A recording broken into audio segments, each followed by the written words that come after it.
ভূমিকম্পের সবচেয়ে কাছের জেলা নরসিংদীর ভূমিকম্পের ধাক্কা এখনো কাটিয়ে উঠতে পারেনি নরসিংদী। এরই মধ্যে শতাধিক ভবনে ফাটল চিহ্নিত হয়েছে। ক্ষয়ক্ষতির পরিমাণ জানাতে পারেনি এখনো প্রশাসন।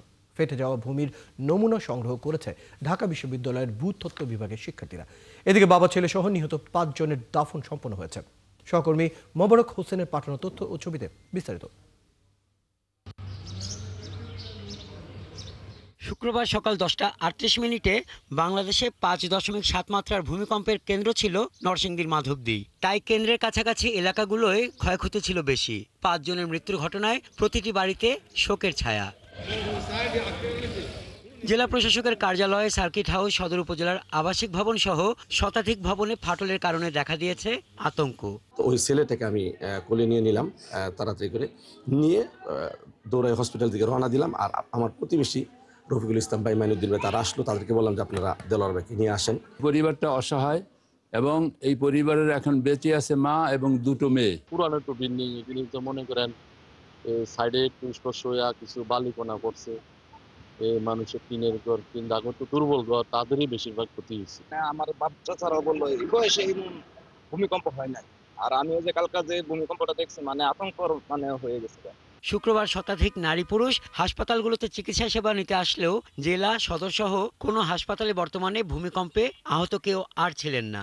হাসপাতালের অবস্থা যেটা, আমাদের হাসপাতাল 1962 সালে নির্মিত হলেও এই হাসপাতাল ইমার্জেন্সি ডিপার্টমেন্টে শুধুমাত্র একটুখানি প্লাস্টার উঠে গেছে, এছাড়া বাকি হাসপাতালে আর কোথাও কোনো ক্ষয়ক্ষতি হয়নি। নরসিংদীতে আবহাওয়া অফিসেরও তেমন কোনো তৎপরতা লক্ষ্য করা যায়নি। ভূমিকম্পের আগাম কোনো সতর্কবার্তা হয় না। তারপরে ওই ব্যাপারে আমার কথা বলার এখতিয়ার নেই, এটা আমার অফিস নিয়ন্ত্রণ করে না, এটা কেন্দ্রীয়ভাবে নিয়ন্ত্রণ করা হয় আর কি। ভূমিকম্পে ক্ষতিগ্রস্ত পলাশ রেসিডেন্সিয়াল মডেল কলেজে মাটির নমুনা সংগ্রহ করেছে ঢাকা বিশ্ববিদ্যালয়ের ভূতত্ত্ব বিভাগের 7 সদস্যের প্রতিনিধি দল। ভূমিকম্পের উপাত্ত সংগ্রহ করতেছে, যে এই ভূমিকম্পের ফলে পৃষ্ঠের মধ্যে কি কি এভিডেন্স অথবা নিদর্শন আছে যেগুলো এই ভূমিকম্পের সাথে জড়িত। তার মধ্যে এই যে ফাটলগুলা, এগুলাও কিন্তু ভূমিকম্পের সাথে জড়িত।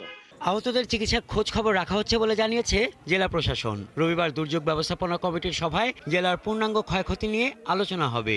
পৌর এলাকাগুলোতে যে সকল ভবন ঝুঁকিপূর্ণ রয়েছে, অনেক জায়গায় আমরা লক্ষ্য করেছি ভবনগুলো হেলে পড়েছে।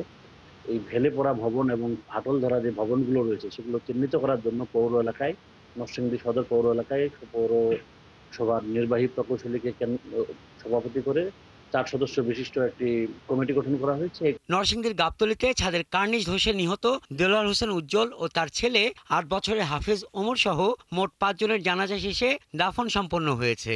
মরদেহের পোস্টমর্টেম ছাড়াই শুক্রবার সন্ধ্যার পর পলাশ উপজেলায় নিহত কাজেম আলী, নাসির উদ্দিন ও ফোরকান মিয়ার জানাজা শেষে দাফন হয় নিজ এলাকাতেই। হাসান আহমেদ, 71।